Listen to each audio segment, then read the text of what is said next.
Это программа «7 дней плюс» у Светланы Кадыровой. Здравствуйте. За последние несколько лет Казань стала одним из наиболее привлекательных туристических направлений в России. Мы бесконечно возглавляем или входим в топ-3 различных рейтингов. Это, конечно, приводит и к росту экономической активности, и признанию города как в России, так и за ее пределами. Вот сегодня мы говорим о туристическом сезоне 2024. Чем мы будем удивлять туристов в этом году, чем мы готовы удивлять сами себя, если еще чем удивиться, какие направления будем развивать дальше. Об этом сегодня говорим с нашей гостьей. Дарья Санникова у нас сегодня в гостях, директор комитета по развитию туризма города Казани. Здравствуйте. Здравствуйте. Итак, давайте сравнивать. Отсчеты идут с пандемией, да, потому что очень сильно поменялся мир с тех пор. В разгар пандемии в 2020 году туристический поток в республику около 2 миллионов человек, в 2021 3,3, в прошлом году 4 миллиона человек, на 11% больше, чем в 2022 году. Ну, во-первых, вот этот рост цифр-то понятен, он хорош, прогнозируемым был, и чего мы ждем от этого года? Сколько? Рекорды ставим или нет? Мы же любим. Ну да, мы любим ставить рекорды, но в этом году большое количество международных мероприятий. Конечно, это сказывается на загрузке отелей, средств размещения, ресторанов и так далее. И помимо обычных туристических групп, индивидуальных туристов, большое количество будет официальных делегаций, сопровождающих. И, конечно, в этом году, я думаю, мы планку 4 миллиона, дай бог, перейдем и будем ставить себе еще более высокие цели и задачи. Ну а так, я думаю, в самое ближайшее время, в будущих годах, будем ожидать 5-миллионного туриста. Понятно, что мы готовы вместить такое количество туристов за год, но будут появляться новые средства размещения, будут появляться новые предприятия общественного питания. И, конечно, не стоит забывать о том, что туризм становится такой отраслью, которую активно развивают наши города-конкуренты. То есть мы, как вы правильно упомянули, входим в число лидеров по количеству туристов после Москвы, Санкт-Петербурга и курортных городов, но мы с курортными городами себя не можем сравнивать, у нас другие исходные данные именно по культурно-познавательному туризму, по спортивному туризму. Но сейчас есть ряд конкурентов, которые активно приближаются по количеству туристов, и нам стоит об этом всегда помнить и заниматься развитием и поддержанием качества оказываемых услуг, созданием новых событийных мероприятий, ну и, конечно, появлением новых туристических маршрутов, а также способов, которые будут заставлять нашего гостя помнить всегда о нас и возвращаться. Да. Кто наступает на пятки, Дарья? Нижний Новгород, Тюмень. Ну, казалось бы, Нижний Новгород удобно вообще работать в связке, да? Да. А Тюмень каким образом? Тюмень идет чем берет Тюмень в этой Тюмень, Тюменская область, Тобольск. То есть у них тоже много интересных маршрутов для детей, также много исторических маршрутов. Ну и так как Тобольск находится рядом с Тюменью, то часто берут путевку в Тюмень, потом едут в Тобольск. Тобольск – великолепные места, связанные с семьей Николая II, с Григорием Распутиным. И там тоже очень много интересных исторических мест. Ну и термальные источники Тюмени, которые тоже пользуются популярностью, натуральные.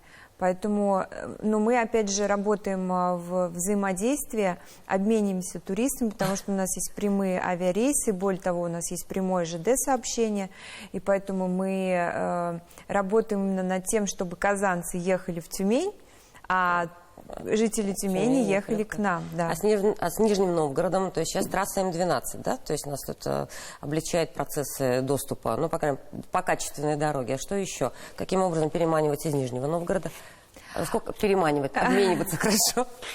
Но у нас есть практика, мы обмениваемся билбордами, то есть размещаем рекламу города в Нижнем Новгороде, а, соответственно, нижегородцы размещают у нас в Казани. Ну, в целом,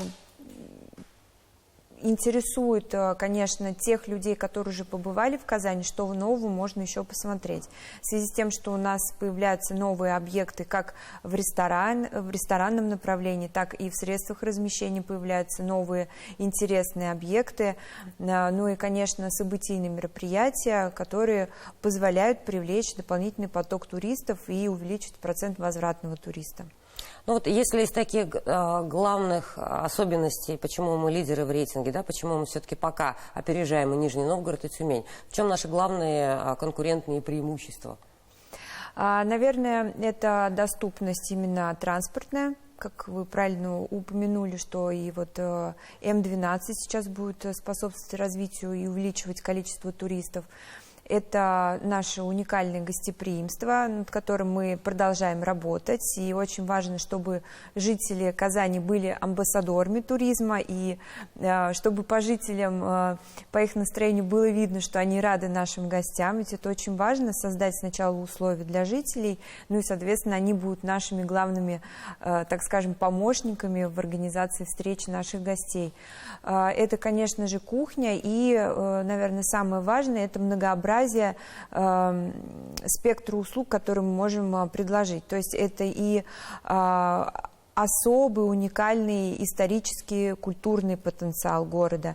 Это спортивный потенциал, то есть очень большой популярностью пользуется посещение спортивных объектов.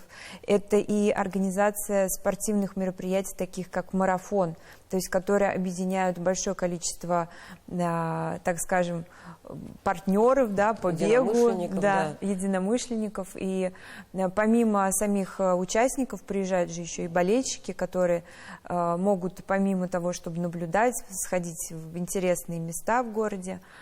Вот. Ну и, конечно, большой популярностью сейчас пользуется это экологичное направление, это и пешеходные маршруты, которые у нас, тропы, да, Волжская тропа создается, и, конечно, те места, которые связаны именно и расположены рядом с Волгой, Камой, озерами Республики Татарстан.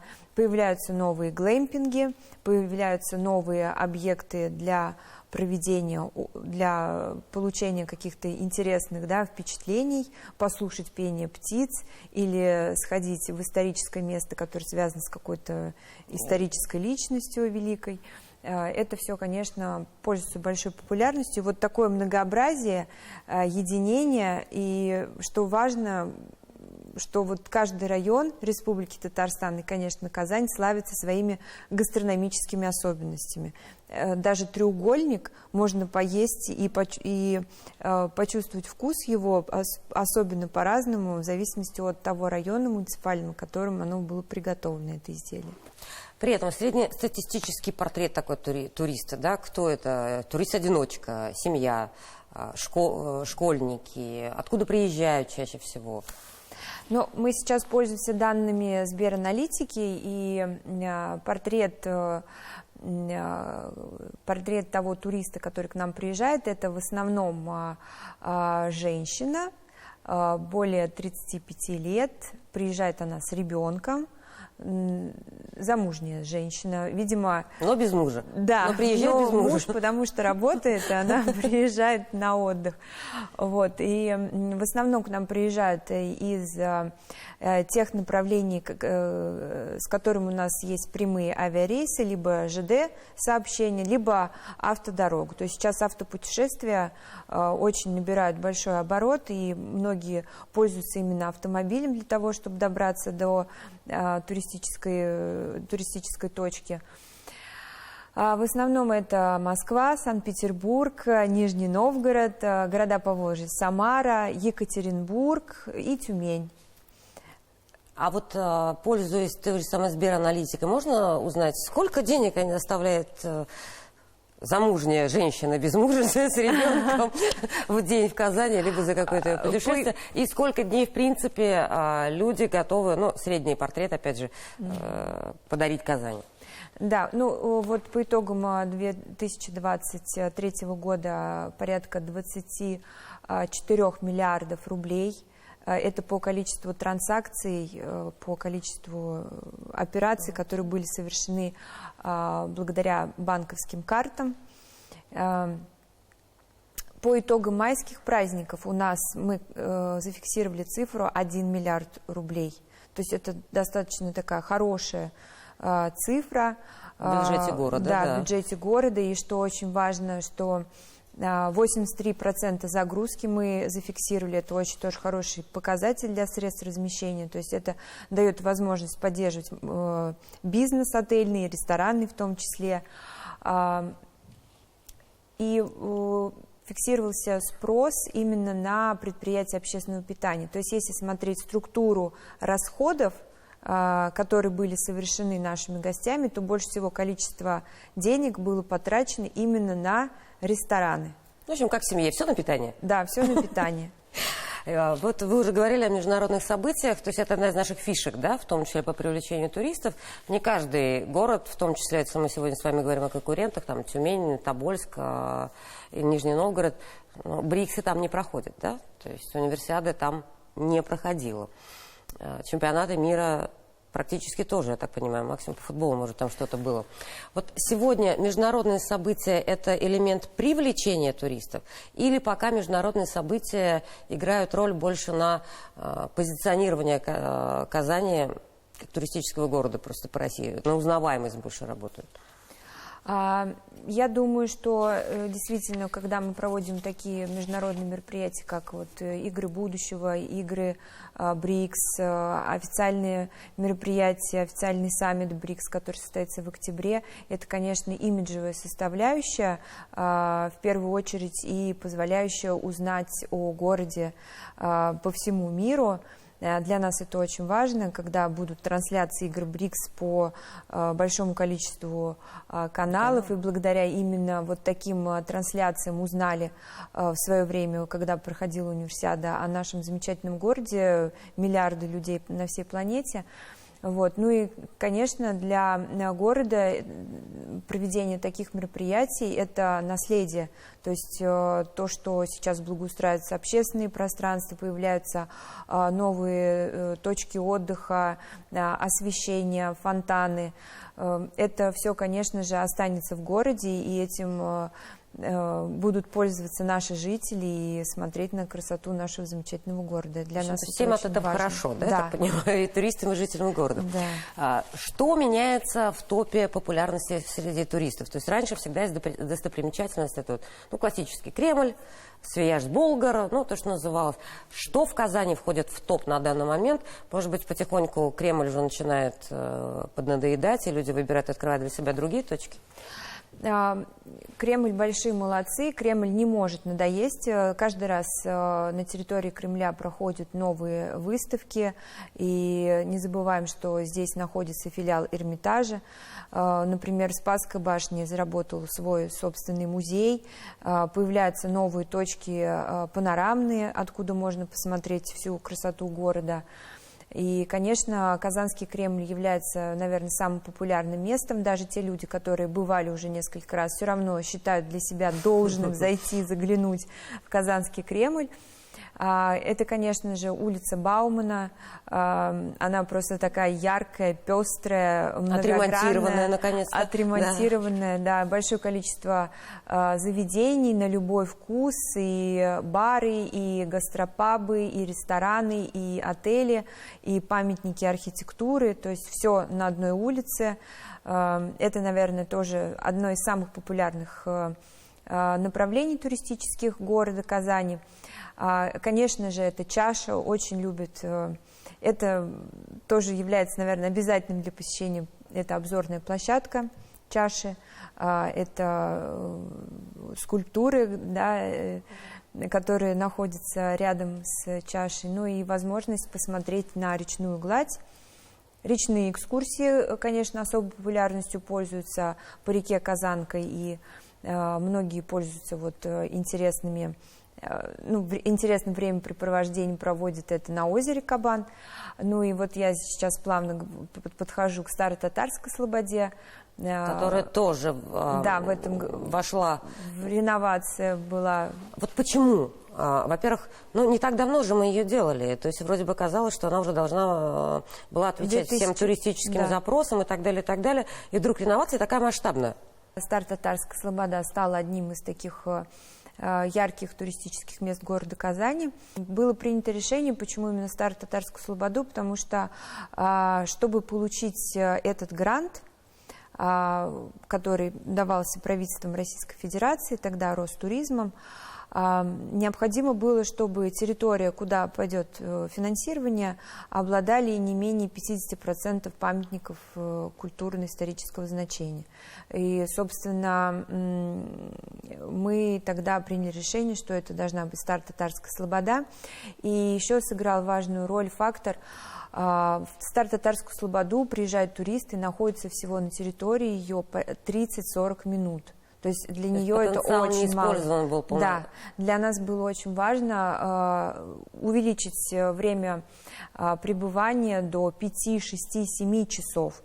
То есть была выбрана территория 100 гектар, и мы максимально старались облагородить и поставить новые малоархитектурные формы в виде скамеек, в виде интересных скульптур, была организована подсветка, и вы, наверное, видели, какой потрясающей красоты появилась Хасите на улице Татарстан. Собственно, это является началом, входными воротами всех туристических маршрутов, которые проходят по территории Старо-Татарской слободы. И сейчас одной из главных задач является это появление новых туристических маршрутов, на территории префектуры. На территории, да. Они связаны и с культурой татарского национального костюма, и с литературой, и с гастрономией, конечно, и с великими историческими личностями, которые когда-то жили и работали на территории Старо-Татарской слободы, и литературным клубом, который тоже действовал на территории, и связаны с мечетью Марджани и другими мечетями, которые находятся на территории. В принципе, я так понимаю, что даже сами казанцы смогут для себя по-новому открыть Старо-Татарскую слободу, да? Да, для нас, кстати, это сейчас началось в пандемии, когда было невозможно, да, передвигаться из города в город, и когда вот мы вставали на ноги, я имею в виду индустрию туризма, для нас и жители являются потенциальными гостями. Очень важно, чтобы каждый житель города побывал в разных культурно-исторических местах, ведь я думаю, что не каждый видел красоту того или иного места, которое мы сегодня с вами обсуждаем. И для нас очень важно побудить жителя, каждого жителя в выходные с детьми идти и исследовать историю, культуру нашего города. Вы сегодня уже говорили о событийном туризме, и мы так понимаем, есть у нас, да, и проекты «Вкусная Казань», это вот, одно из таких топовых. Что еще из такого событийного туризма планируете сделать интересным? Какие самые популярные в итоге события в Казани, которые привлекают туристов на сегодня? Игры БРИКС, которые потом будут у нас Сабантуй. Сабантуй тоже для нас является очень важным мероприятием, на которое собирается большое количество гостей, и жителей из других районов, из других городов специально приезжают. Это Казанский ночной велофест, который мы в этом году планируем и посвящаем году семьи, поэтому ждем всех именно семейных, да, единомышленников на ночную велоэкскурсию по городу Казани. Да, это «Вкусная Казань», излюбленное мероприятие, и в этом году мы хотим обновить и добавить такое направление, как семейный пикник, чтобы, опять же, стимулировать прям семьями приходить на наши не только замужняя с ребенком, чтобы вся семью выбиралась, да? Семьями, да, именно. Это и День города, который тоже принимает большое количество гостей. Не только жители приезжают, но прямо на День города приезжают и из других городов. Это и спортивные мероприятия, марафоны, триатлоны. Поэтому событийная жизнь, она, конечно, пестрит, и каждую неделю можно что-то для себя подходящее выбрать и поучаствовать. Хорошо, а вот как прижился чартерный был туристический рейс Москва-Казань, да? Как выжил этот проект, и как воспринимают фестиваль вот «1001 удовольствие» в выходные, который Что там? Какой потенциал есть? Раскрылся, не раскрылся? Будет Но вообще развиваться эта программа была инициирована по значит, инициатива Ростуризма? Да, это была инициатива Госкомитета Республики Татарстан по туризму. Она очень хорошие получила результаты. Действительно, за очень хорошую сумму денег можно было приехать из Казани в Москву, из Москвы в Казань. То есть чартеры, они помогли нам увеличить количество туристов из Москвы. Вот. И программа сама «1001 удовольствие» действительно помогает, помимо Казани, узнать еще и другие туристические точки, и Елабугу, и Чистополь, и Болгар, и Свияжск, конечно же. То есть это как вот многогранная такая программа, которая позволяет всю полноту богатства туризма республики и Казани. То есть, в принципе, эти проекты имеют право на жизнь, и потенциал еще присутствует. Потенциал, да, конечно, есть. Хорошо. Что нового в гастрономических направлениях? Всегда возникали вопросы, что мало у нас ресторанов татарской кухни. Очень сильно переживали по дому татарской кухни, который в конечном итоге преобразился, да, по дому татарской кулинарии. Что сегодня в гастрономии? Чем удивляем? И вообще, изучали ли вы предпочтения туристов вообще? Что самое популярное? По крайней мере, из татарской национальной кухни. Меня очень радует та скорость и та частота, с которой открываются у нас новые предприятия общественного питания в Казани. И это не только рестораны, это и кафе, маленькие кафе, уютные, семейные, это и новые бары, это и гастропабы. И что очень важно, я заметила такую тенденцию, что предприятия, руководители этих предприятий, они обязательно для себя считают, даже если предприятие не с татарской национальной кухни или с русской, обязательно внедряют в меню, чтобы хоть какое-то блюдо, но оно было именно показывающее наш вот этот гастрономический потенциал. Русское или татарское национальное блюдо обязательно. И потому что понимаешь, что туристам это все для того, чтобы привлечь туристов. Да, и очень интересно, что предприятия еще появляются не просто с определенной посадкой, с банкетными залами, там, с меню а-ля карт, еще обязательно многие предусматривают, например, появление отдельного зала, где можно проводить мастер-классы для туристов, чтобы туристы могли сами приготовить, изучить приготовление и рецепты. Тоже пытаются максимально на дольшее время удержать туристов у себя. Да? Да, и что очень важно, появляются места, где гастрономия соединяется с искусством.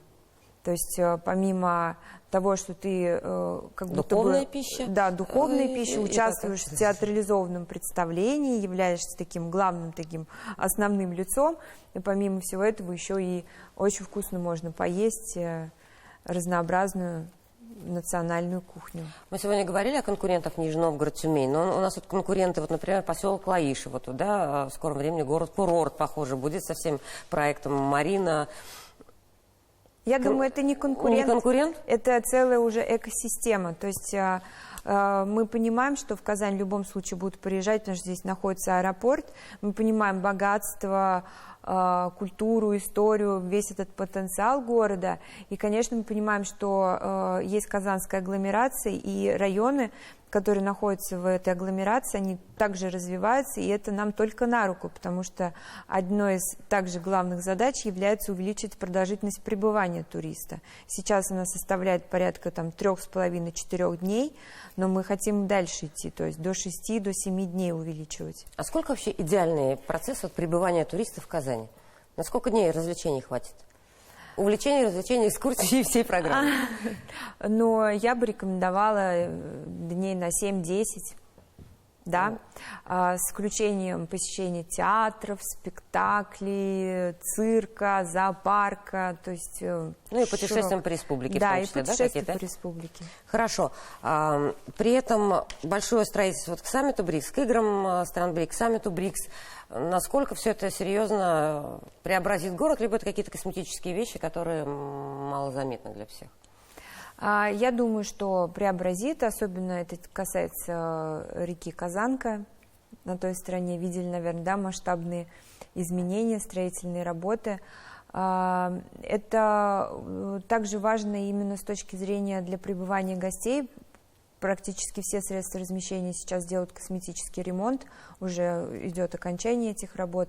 Ну и те отели, которые будут принимать официальные делегации, они обязаны у себя иметь в распоряжении президентские люкс номера, а это говорит о том, что они могут повысить свою категорию. То есть из отеля 3 звезд можно получить четвертую звезду, соответственно, из 4 в 5. И тем самым мы можем увеличивать статус гостя и увеличивать количество именно платежеспособных гостей. То есть все это очередное наследие, очередного международного события, да. И очередная вишенка в нашей туристической привлекательности. Да. Дарья, спасибо большое, что пришли к нам в гости. Год действительно потрясающий, исторический. Я надеюсь, что рекорды мы все-таки установим. Спасибо вам большое. Всего доброго, до свидания. До свидания.